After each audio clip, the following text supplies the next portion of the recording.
Welcome to another Self Investor podcast. I usually bring real estate guests, but today I bring Tanya Oliver, which specializes in personal development. This is a very important part of entrepreneurship. And if you're an entrepreneur, or even if you want to be an entrepreneur, you have to listen to the podcast. So, hope you enjoy. Thank you for being here, Tanya. Thank you for having me. You have literally changed my life the past weeks, so you definitely need to be on my podcast. So I'm very grateful for that. And well, first question: if you go to your bio on Instagram, you have something that says alignment culture. So what's that? I love this question. I think a lot of people, especially in the high performance industries, because there's multiple of them, attract a certain personality trait. And something that we've been programmed is about this hustle culture.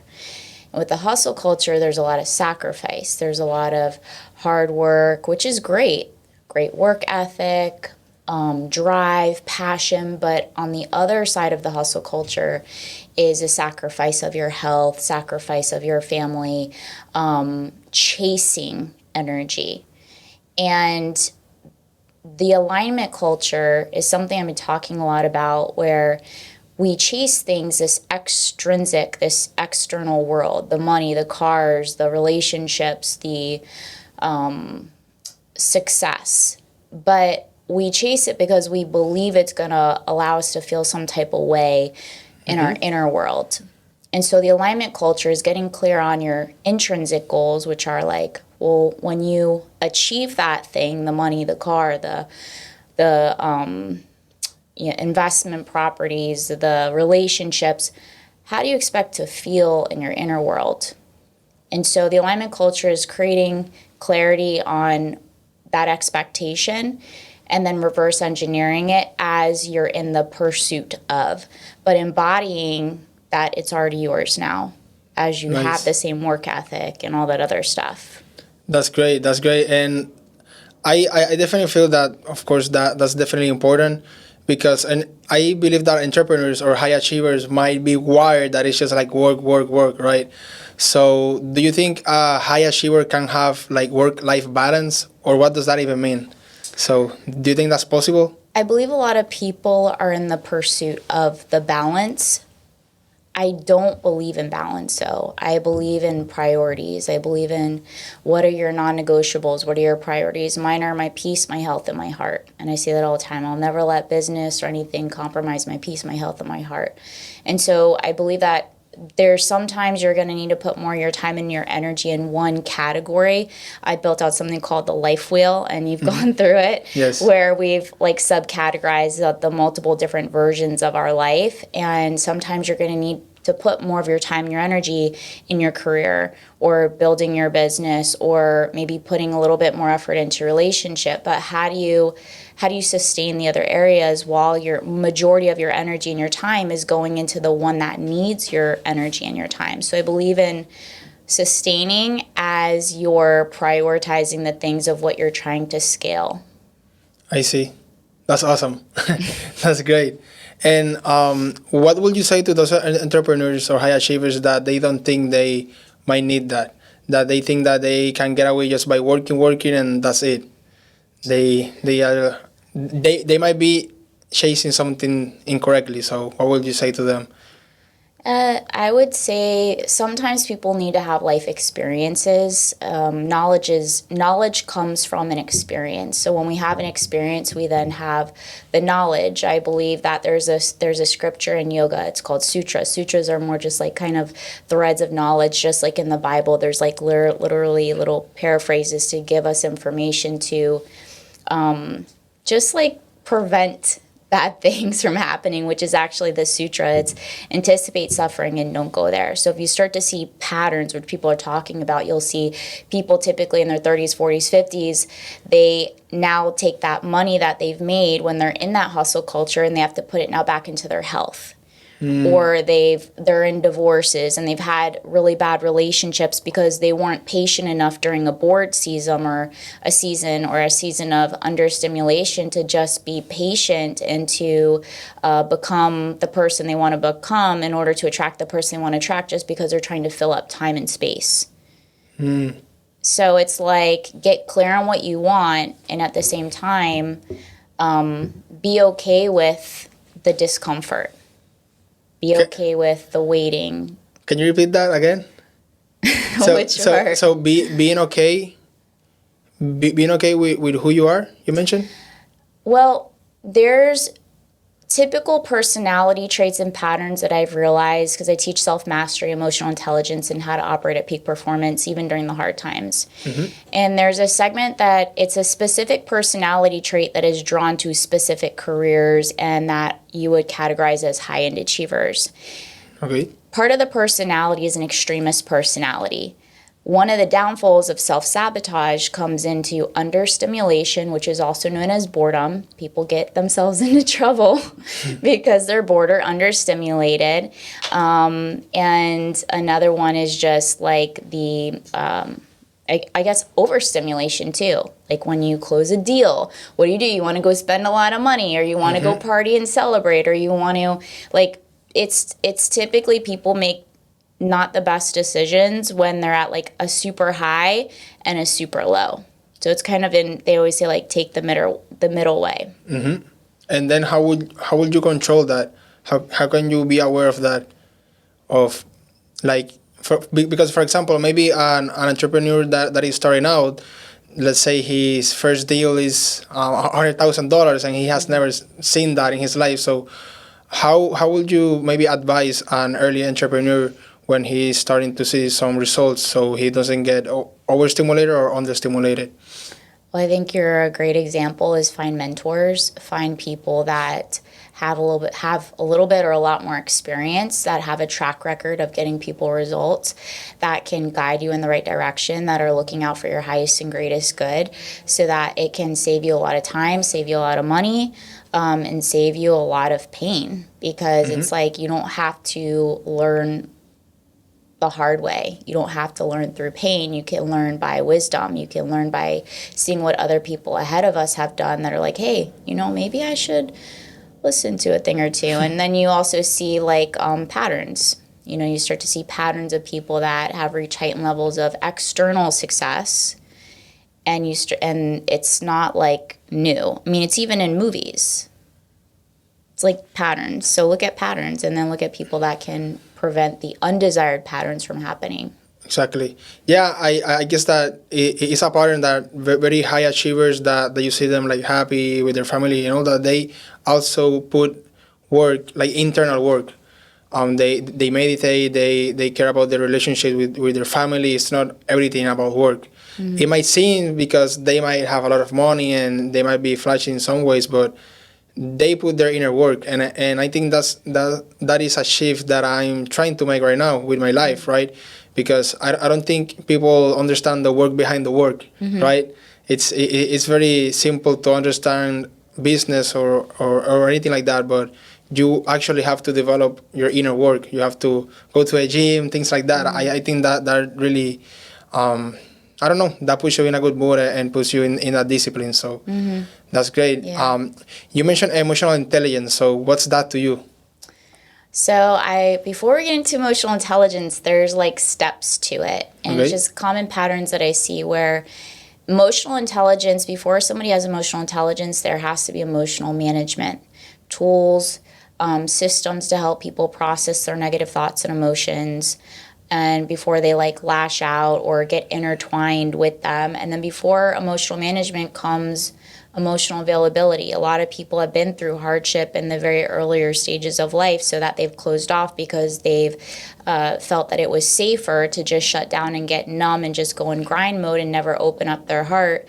And therefore, once you understand, like, emotional intelligence is such an advantage in business, because you're constantly dealing with people. Even with the AI and all this other stuff, you're still dealing with people, and people are what creates transactions and cash flow and money flow and relationships, and having a really strong Rolodex.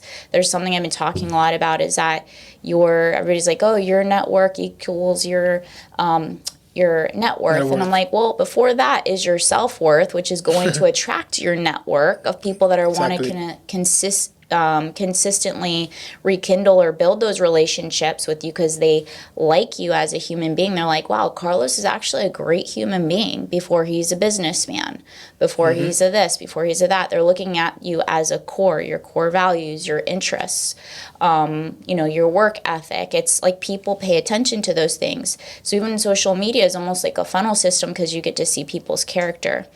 And then once you have that emotional availability, you have the emotional management, you have the tools to process it because bad things happen in life. Beautiful things happen, bad things happen. It's a process. So how do you, in a healthy way, without numbing yourself and without hurting yourself or hurting others, how are you able to process those things so that you don't project them into your business and make, stupid mistakes? Because everybody looks at malpractice in the medical field, but what about malpractice in the business field? Could you have prevented a lot of those mistakes from happening if you would have just taken care of yourself and been more mentally sharp and alert and focused and been a little bit more patient to maybe like breathe through versus like being impulsive with those deals? That's great. And now that you mentioned that about, those mistakes and like when you mess up and then you have to go back and clean it up, right? So how would you say you can handle a mistake or a failure? How can you bounce back from that? Well, I think it's like a very like kind of open-ended question because it really just depends. I love when Grant Cardone says it's like everything's fixable. No, Marie Forleo says everything's figure-outable. And then Grant Cardone did say something like it's never, he said it in some way, I don't know, maybe you can help me out with it. It's never too late practically. He said something like that. Like it's like it's never like too late. Even if you mess up a bunch of times, like you can always make things right. You can always make a relationship right. Well, I don't know, depending on the damage. You can always try to maybe like save that deal. If you just kind of really messed up, but you didn't like do it to hurt anybody, it was just on you.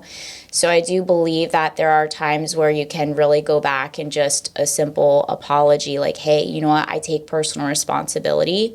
I think it's one of the most admirable things as a human being is taking ownership and taking personal responsibility that you messed up or that you created friction in something or that you were the problem. And admitting that, hey, I'm the problem, I'm also the solution. So everything has duality to it. Exactly. That makes sense. And I want to go back a little bit with when we were talking about what consists of the alignment culture, more or less. What can you tell me about operating at peak performance and why should you try to operate at peak performance, right? So, yeah. I mean, why would you not want to live life in your full potential? I notice that, like, if you have a pulse, I do believe that people want to understand, like, what it's like to be their best self, like, to feel their best, to look their best, to show up in their business, their life, and their relationships as their best. And I think that comes with, like, a curious mind. Like, I wonder what it would be to be a little bit better. Where I see people go backwards is, like, they're just so overwhelmed or they've had just so many tries and they've failed so many times that they've just lost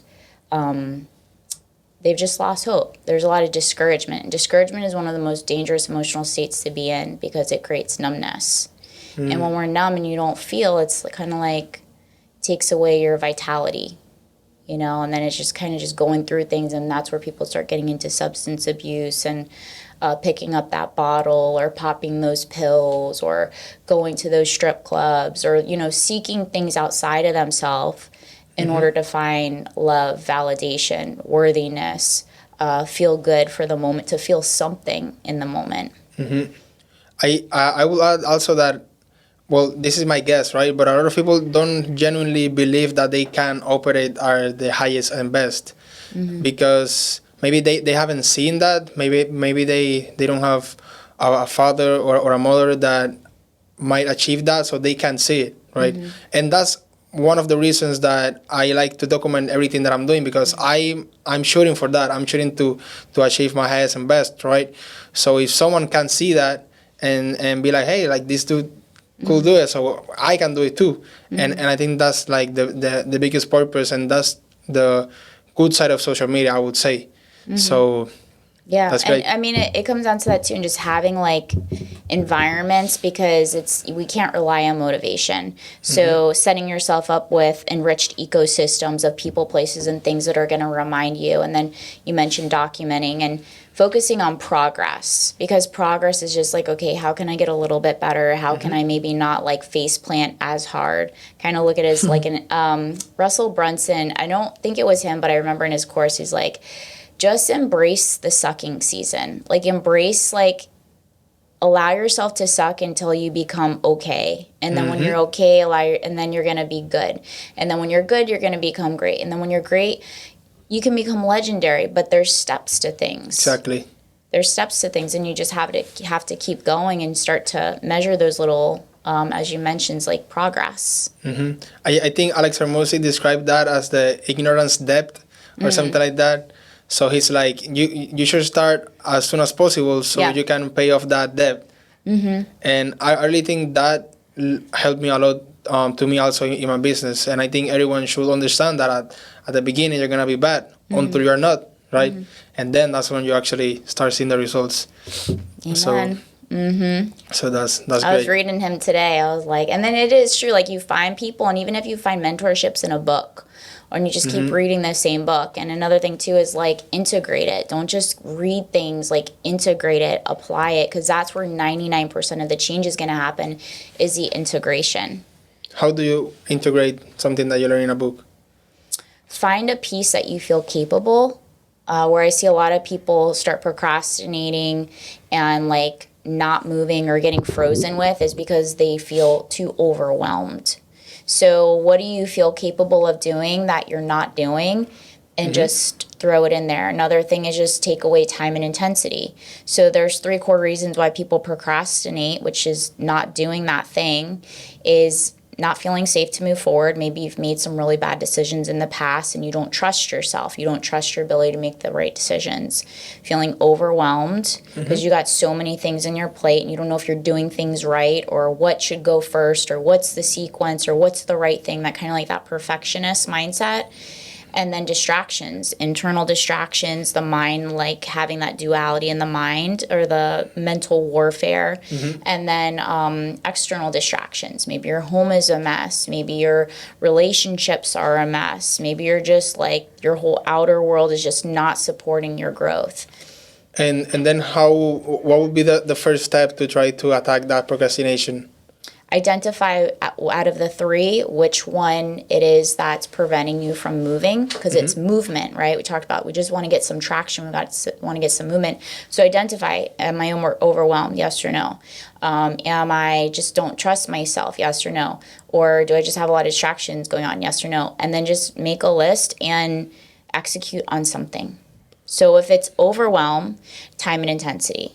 Take away time, take away intensity. I'm going to set my timer on for 10 minutes and I'm going to make it as easy as possible. I'm going to put on some nice music or some binaural beats and I'm going to just go at it. And I'm just going to give it my undivided attention for 10 minutes. I think it's very important to actually identify it, right? And it's very similar to one of the topics that we talk in our calls, that it was handling negative emotions. So you need to identify that negative emotion at first. And I guess that applies to a lot of things in life. You have to actually identify and be aware that is there, that problem is there. Instead of running away from the problem, you can run towards the problem and actually address it. So yeah, and that's why even having like I call them your DMOs, your daily methods of operation. I'm sure you can talk about this too, of how you've seen the shift in the last like 2 months within your performance and your focus and your discipline and work ethic. It was already there, but how it's even just scaled and gone up a notch is that when you're putting yourself first as a human being and understanding like I'm a human being before I'm a business owner, a role, a task, a responsibility. Therefore, I need to make sure that I'm operating in a good space so everything else gets the best of me versus what's left of me, right? Exactly. So I'm going to get to bed earlier. I'm going to have a night routine. I'm going to get up early. I'm going to work out. I'm going to make sure my food is on point. I'm going to meditate. I'm going to do these little things to increase my performance, even if it is just like 1%, so then that that extra 1% gets to be projected into everything else. And so that's more of like knowledge is going to stem from an experience. When you give yourself that experience, you start to see like the little ripple effect. What I see happen a lot, and it's just a programming and a limiting belief, is like, but when I'll take care of myself when I start generating in more money, or I'll take care of myself when I start doing X, Y, Z. You can start making small like choices in order to like know that no, you're gonna make more money when you're performing better. Exactly, and that's something that even I thought the same way. I was like, no, I'm young right now. I don't care. I'll just like work, and I handle family later or health later. So I think that's dangerous. Have you noticed that like the last 2 months? Have you really like prioritized? Because I think what happens, a lot of people don't want to be disciplined because work is so hard, especially if you haven't like seen the results yet, like the money come in or the things that you want to do or those transactions. But like, when you what type of shifts have you noticed happen as you've actually prioritized yourself and had the discipline so that you actually have more structure and freedom within your business and your extracurricular activities? I would say that even by the fact that I add things to my routine, and by that I mean that now I read more than before. Now I go to the gym more often than before. So I added things to my routine, but now I have more time, and it's because before I self-sabotage myself in different ways that took me a lot of energy and time. So now I don't spend 1 or 2 days recovering. Now I'm always like at peak performance, right? Like I feel that I'm always, and I'm like 24/7. I'm doing my best always. Before I did a lot of things that were self-sabotaging for me. So maybe I could work 4 days straight, but then I couldn't for other 3 days. So now I feel that I can work the 7 days of the week, and I don't feel exhausted or anything. And even if I did, I know how to recover from that too.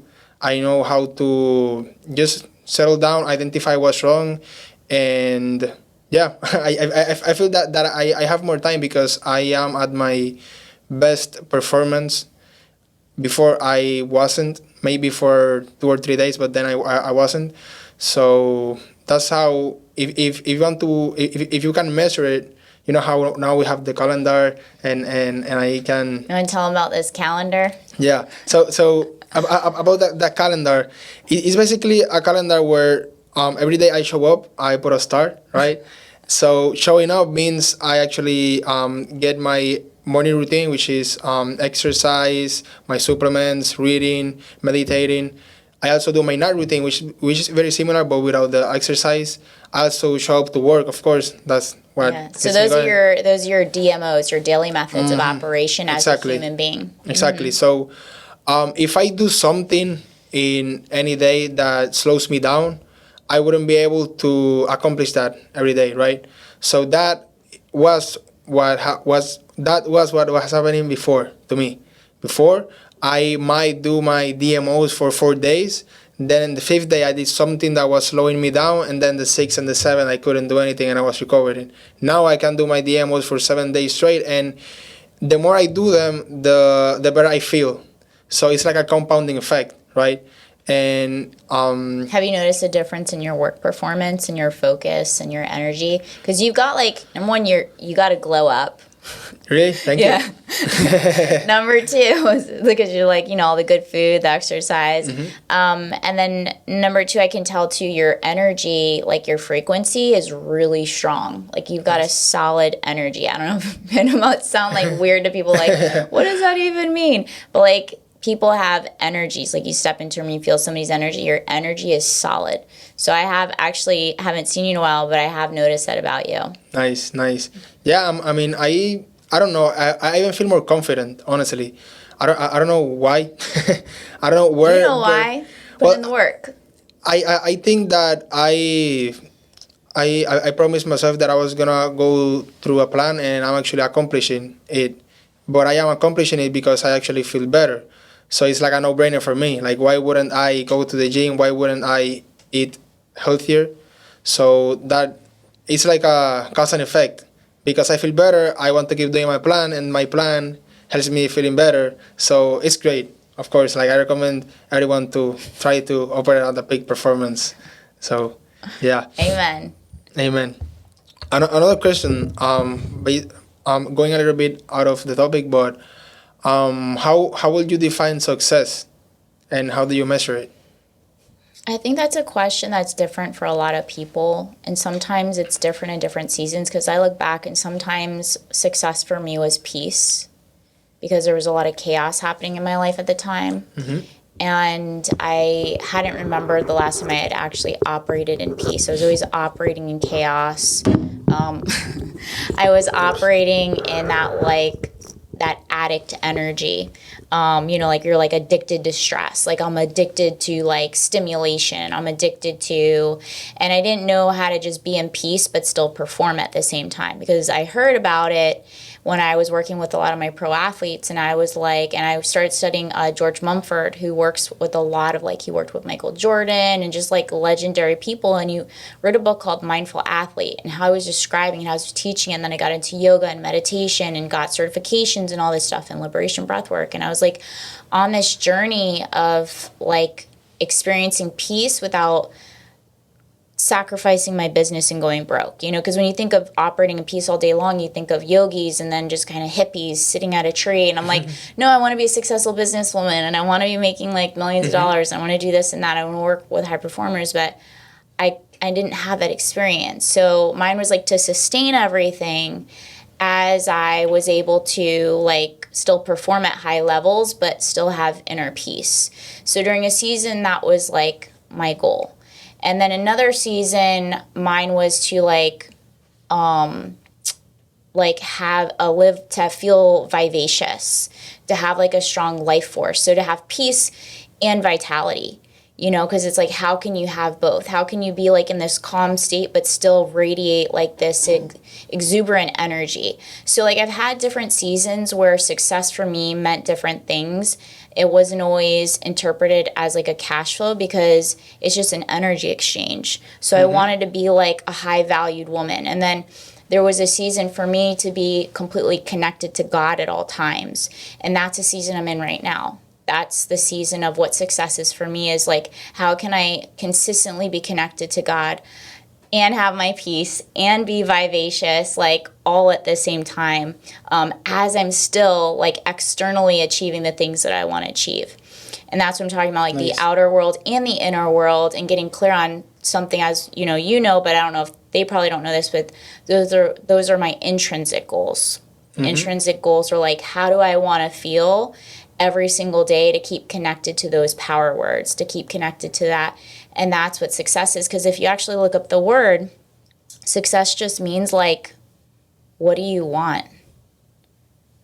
Like, and that's what a goal is too. A goal is like, what do you want? So when you achieve your goals, you feel what? You feel successful. So success is just like, I've achieved the things that I wanted to achieve. It's not just extrinsic. It's mostly, we want extrinsic because we want to feel intrinsic some type of way about ourselves. So it is almost like you, or a lot of people, right, like chase the extrinsic so they can feel the intrinsic goal, right? They believe they believe when they achieve the house, the yacht, the plane, the luxurious lifestyle, the relationships, that they're gonna feel some type of way, that they're gonna feel successful. Well, what is that feeling?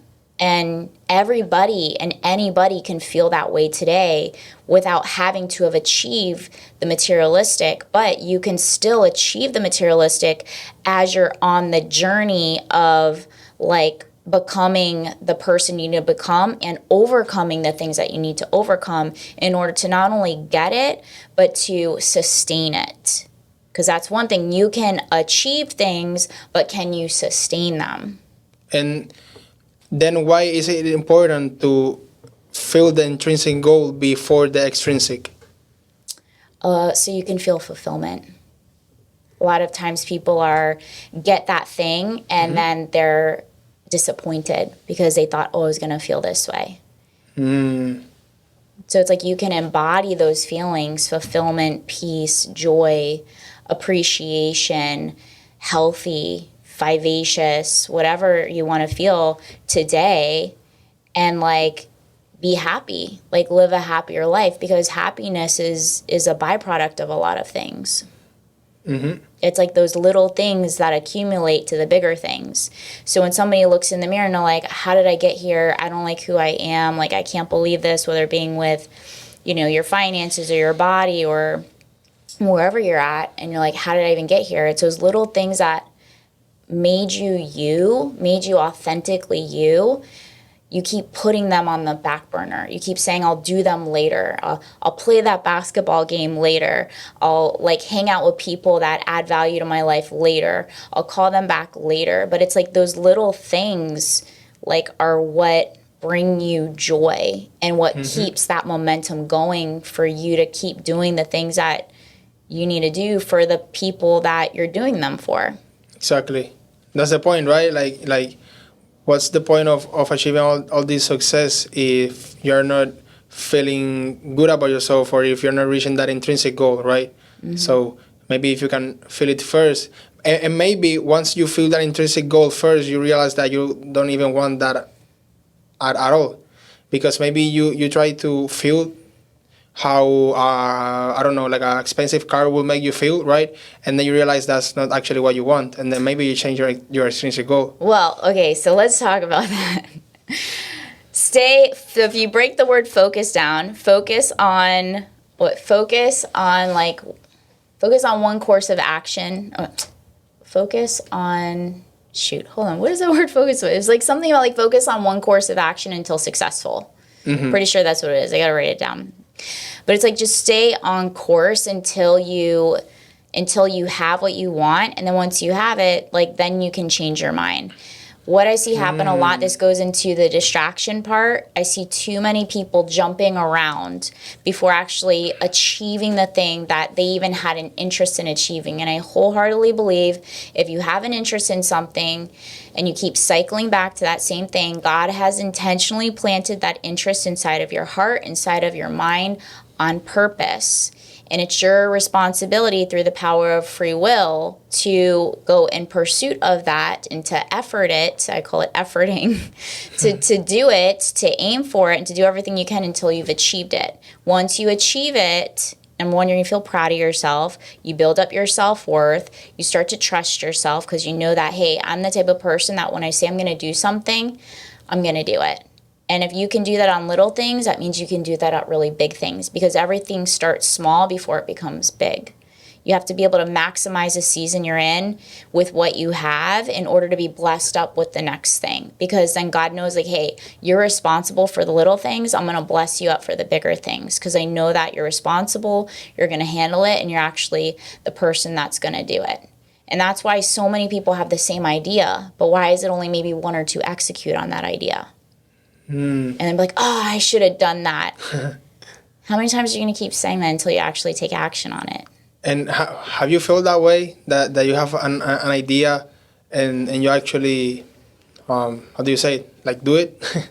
Yeah, my thing is I have too many ideas. I have too many courses that this year for me, I try to focus on one thing. So I've been coaching for 19 years. For me, this year is just master marketing.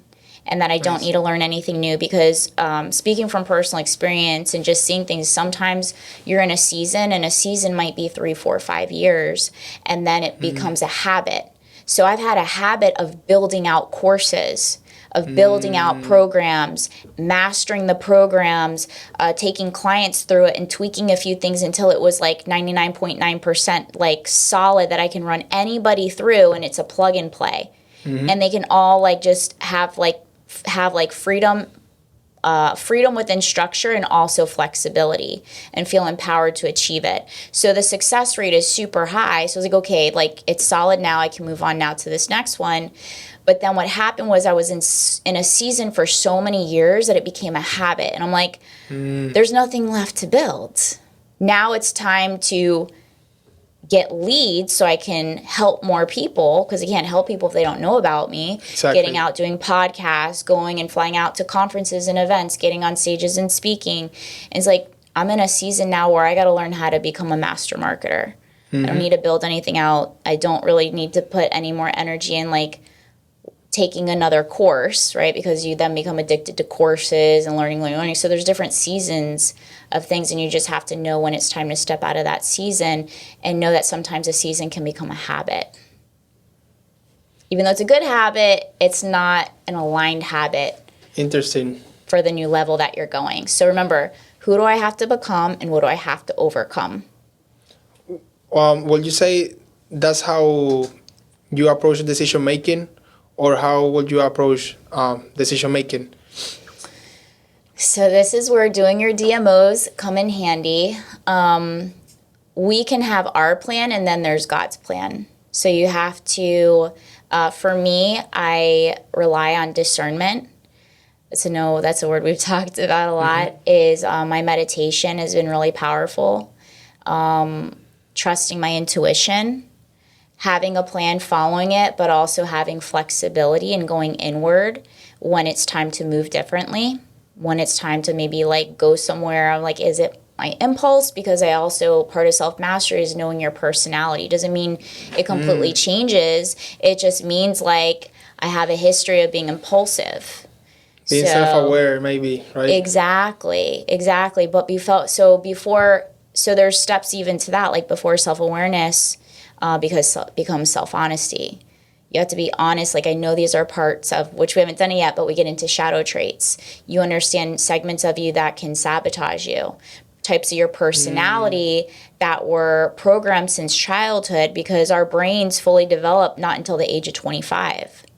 So your brain still isn't even fully developed. That's great. That's awesome. Yeah. So you have these developmental processes, but as children, we learn by what our parents show us, and our parents are our gods because they're our creators, and our parents just did the best they knew how. So we become things. But the cool thing about our personality is we can change it through self-honesty, self-awareness, curiosity versus judgment. When you judge yourself, you shut down and you block your blessings, and then seeking out solutions, mentors, coaches, and then even teaching it too. That's why one of the biggest things for anybody who is a parent, the best thing you can do is invest in yourself with your personal growth and development work, because you're not only like making changes for your future, you're making the impactful changes for your children.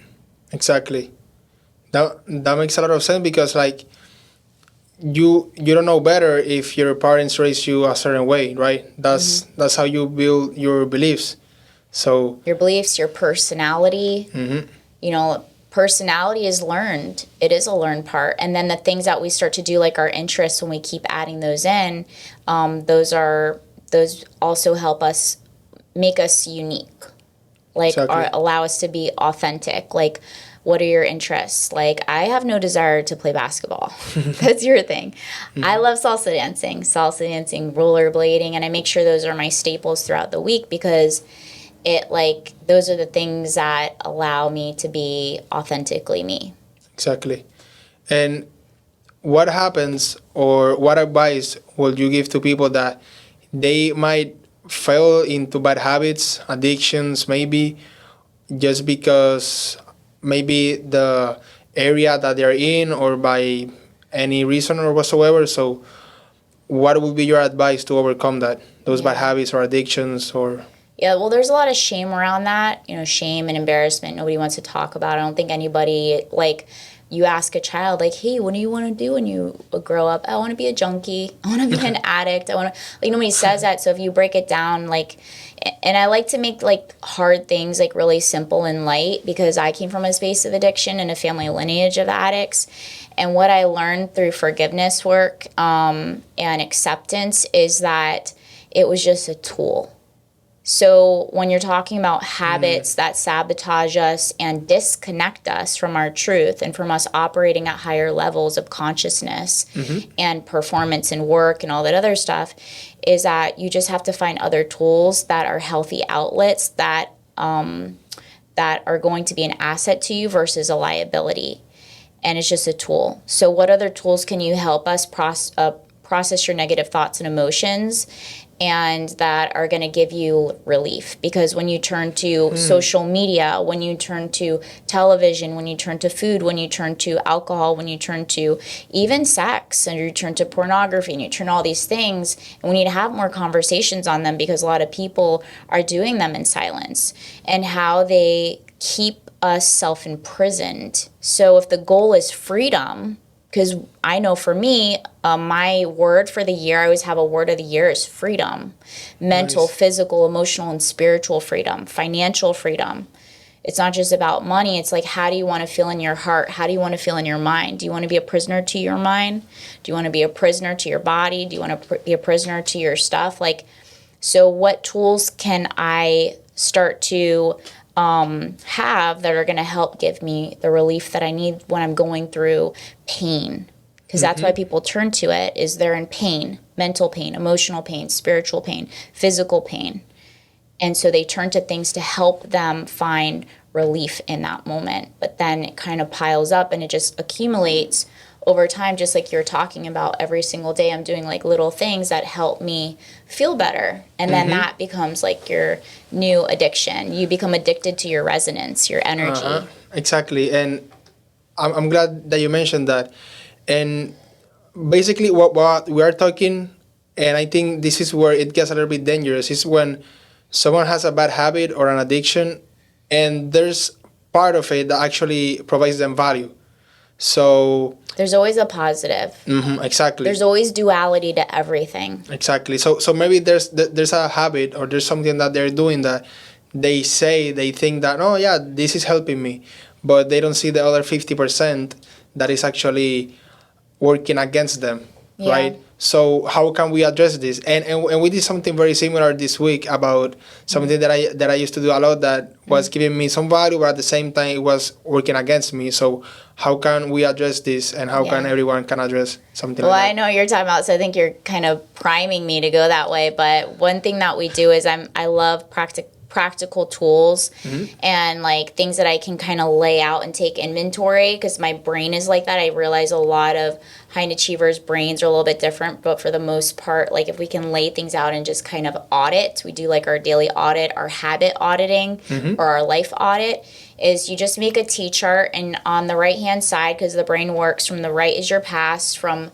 the left is your future. So on one side, you're going to write all the things that slow you down. So you just look at it, and that self-honesty, coming back to self-honesty.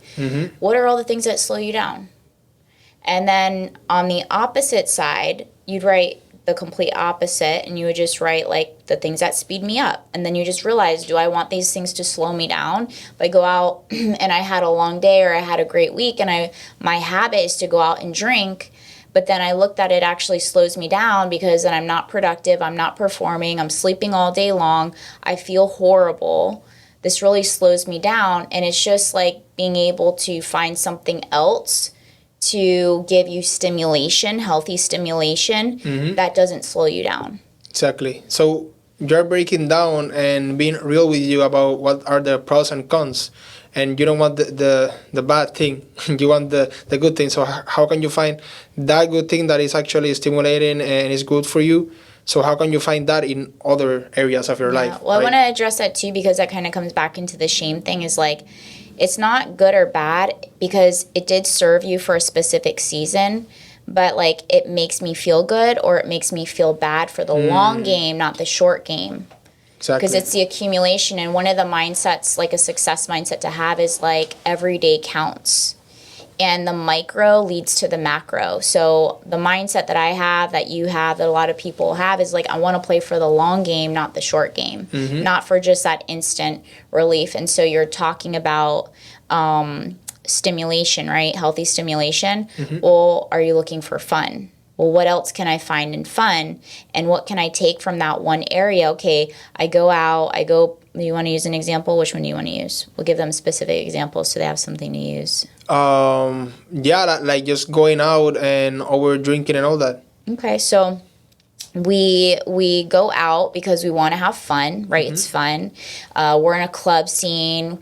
Nobody knows us, and so drinking allows us to feel more confident. It allows us to feel more like social. So if you take the positive things that you actually gained out of those experiences, and then you start to audit, okay, well, what other environments can I put myself in that I can still receive the positives of the things that allow me to feel good, that I enjoy, that I love, versus the things that I don't care for anymore. And so for me, the environment that I found was salsa dancing. I don't drink, so I don't have to drink, and I can get twirled around, and I love dancing. So I want to go, I want to dance, I want to meet people, I want to socialize and talk, and then I want to head home. Being single, I want safe intimacy. So you can receive touch, but it's safe touch. And I don't have to worry about like being groped or being whatever. It's just like no hard feelings. We all like dance and we're out. So all the positive things, I had to find an environment that I could receive all those things in that was healthy, stimulating. The only thing is like, yeah, I'm a little bit tired, but my soul is lit up. Like that fun was received. So it's just kind of thinking about like, well, what can I try? And allow yourself to have as many experiences to find things, healthy outlets that you're going to then take in, because the only way to know is through an experience. So you can maybe make a list of maybe environments that you want to put yourself in. I love going to networking events. And even networking events, you go to the networking events, people hang out afterwards, and it's stimulating. It's fun. It's exciting. And you don't have to drink, and you also don't have to judge people of them drinking either. You just be like, I don't want anything to slow me down.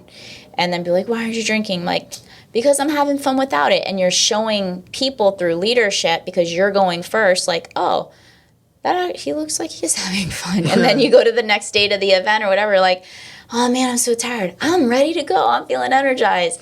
Why? Because I still went out, I socialized, I took all the things that I do enjoy, and I left the things that don't serve me anymore in this next season, which comes back to who do I have to become and what do I have to overcome. Exactly. Wow, that's great. And whenever I hear you talk about that, for me, it's like, why didn't I know this before?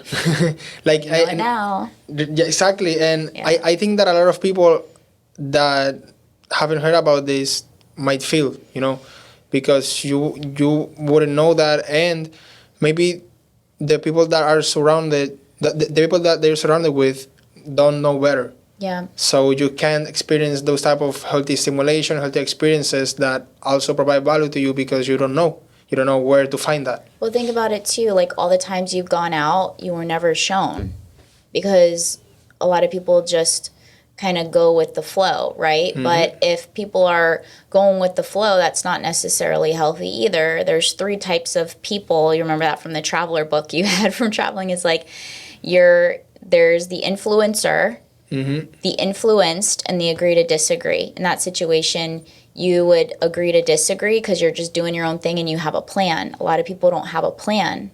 And so everybody's just kind of like drifting. So in that book, Outwitting the Devil, which I know you're starting a book club on, they are a good job on that. Thank you. Is that leaders go first.